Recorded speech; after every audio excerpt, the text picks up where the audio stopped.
استاد سوال همین است. مخصوصا درباره زکات خیلی بسیار شیوه از شما فهمیدیم که درباره همین سیله رحم مقصد زکات را به برادر یا خواهر یا دادن جایز است. مقصد وای زندگیش از زندگی ما پستره، روزش به معاش همین را دادن جایز است. این یکم سوال.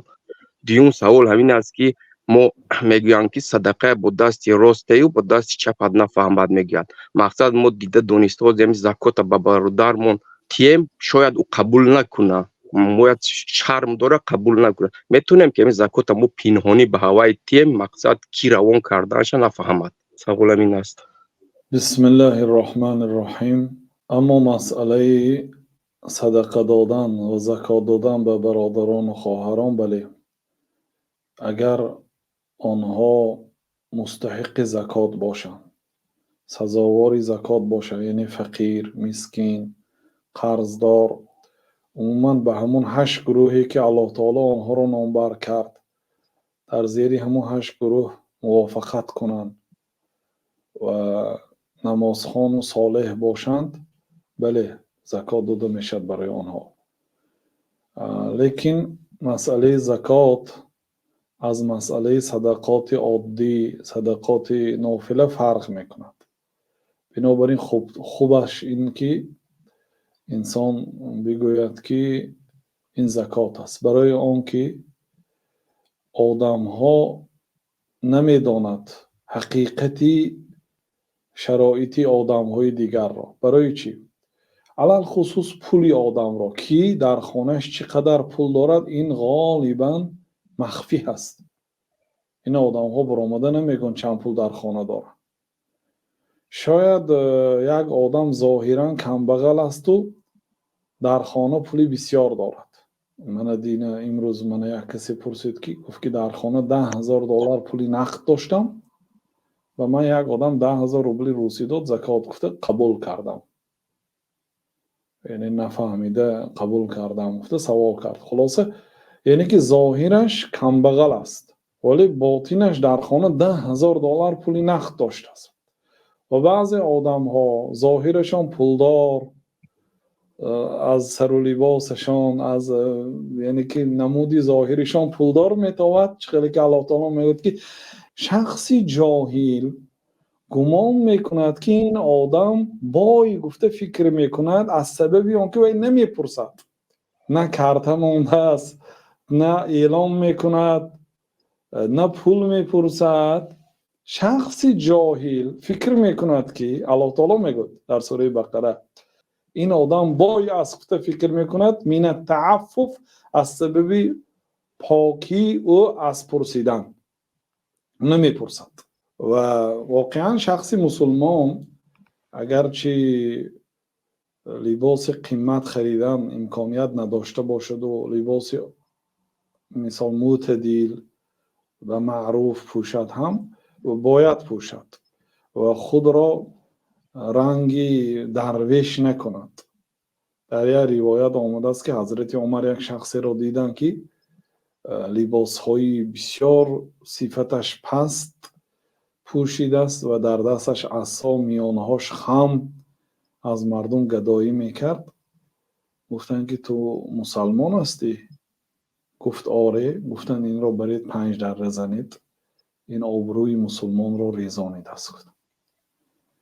بنابراین الله تعالی در قرآن هم گفت که اما کشتی باشد، اون از آن مسکین ها بود که در بحر کار میکردند. در قصه حضرت موسی و حضرت خضر یک کشتی واخوردن اونا.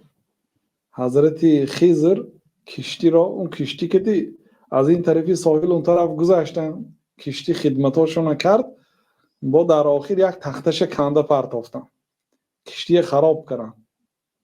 و حضرت موسی گفتن که این کشتی به ما خدمت کرد، با در آخر ما بجای اینکه برای اینها رحمت گوییم و یگان چی دهیم، تو گفتند کشتی را ویران کردی. خلاصه حضرت خضر گفته بودند که به شرط به شاگردی من تو را قبول میکنم. حضرت موسی قصه دراز است. وقتی که در بنی اسرائیل برآمد کردند کسی پرسید که از همه عالمترین مرد روی دنیا کی است؟ حضرت موسی گفتن که من. بعد الله تعالی نگفت عبدنا خضر، بنده ما خضر علیه السلام است و داناتر گفت. یعنی در بعضی مسئله ها عموم گیرد حضرت موسی داناتر واقعا طبق علمشان جواب دادند، درست جواب دادند، لیکن از روی آداب نیست. و فوق کل ذی علم علیم، در بالای هر یک علمدار ذات نهایت علیم، علمدار و دانشمند است الله جل جلاله. بنابراین امام بخاری در صحیح بخاری گفتند که باب درباره مستحب بودن این که اگر آدم پرسیده شود که از همه عالمترین دنیا یا از همه عالمترین فلان کشور کی، گفته شود الله اعلم بگوید، الله داناتر است. شاید در یک دهه دوملای هست که نظر ناگیر است، کسی او رو نمیشناسد، نه شهرت دارد نه مرتبه دارد، هیچ کس نمیشناسد او عالمترین باشد، نمیشناسد، نمیداند هیچ کس. بنابراین وقتی پرسیده میشد الله اعلم. حضرت موسی من از همه داناتر که گفتند، الله تعالی به بلا امتحان کرد، گفت که بلکه بنده ما خضر هست، بنده ما خضر علیه السلام است، او از تو داناتر است گفت. بعد حضرت موسی سفر کردند با کشتی، سفری طولانی.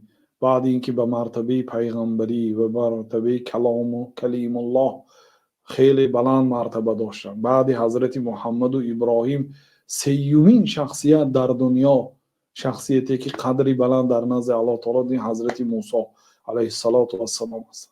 رفتند به نزد خضر، گفتند من میخوام در نزد شما علم گیرم. گفتند به یک شرط. اصلا تو نمیتونی در نزد من علم آموزی، تو صبر نمیکنی، یعنی که طریقه من دیگر خیلی است، من برای خود قانون ها دارم، تو که صبری اون قانون ها رو نمیتوانی. گفتن ستجدونی ان شاء الله صابرا ولا اعصی لك امرا، ان شاء الله مرا یک آدمی صابر میابی، صبر میکنم، ولا اعصی لك امرا، تو رو گناهکاری نمیکنم استاد. خلاصه گفتن که به شرطی که سوال نمیتی. گفتن اسلوبی علمگیری در نزد منم که فقط من خودم خبر میتیم، علم رو من به تو تعلیم میتیم، یکی تو نمیپرسی. سوال دادن ممنوع هست. وقتی که کشتی را تختش رو کنده پرتافتن و خراب کردن، حضرت موسی سوال دادن، گفتن که این کشتی چطور خراب میکنیم، به ما یکی کرد. بعد در آخر سببی کشتی را ویران کردنشون گفتن که اما سفینه تو، اما آن کشتی از آن مسکین ها بود، آنها در بحر کار میکردن. و کان وراءهم ملک یأخذ کل سفینه غصبا، اونجا یک پادشاهی بود که کشتی های مردم بیچاره کشته میگرفت ظلما، کسی کشتی دارد کشیده میگرفت از ظلما، اگر کشتی صحت باشد. بنابراین حضرت خضر یک تختش کنده پرتافتن، اونا آمده دیدن که کشتی خراب است، گفتن کشتی خراب است، که رفتن نگرفته. مسکین آمد و یکتی دوتا دیگه میخ زد، کشتی با صحت شد. یعنی که فایده حضرت خضر به صاحب کشتی رسید. شاهد چی است؟ شاهد این که الله تعالی کشتیدار را مسکین نامید. و اما سفینه تو فکانت لمساکین، اما کشتی باشد از آن مسکین ها بود. این دلالت می‌کند که مسکین یگان چی داشته است. ماشین یک اپل کنه، مثلا یک مثلا میرس کنه دارد، یک ماشین هیچ گپی ندارد که به همون هم زکات تیم. و اما السفینه فکانت لمساکین، اما کشتی از آن مسکین ها بود. این آیه دلالت میکند که مسکین ها چی داشتیم، نه مانند فقیرها. فقیرها هیچی ندارد. بنابراین بعضی انسان ها ظاهرا پولدار می نماید ولی او محتاج است، و بعضی انسان ها ظاهرا محتاج می نماید ولی در خانه شاید پولی کلان دارد، او طبیعتش هم خیلی است، یعنی که طبیعتش گویا رنگ کمبغل می تاود.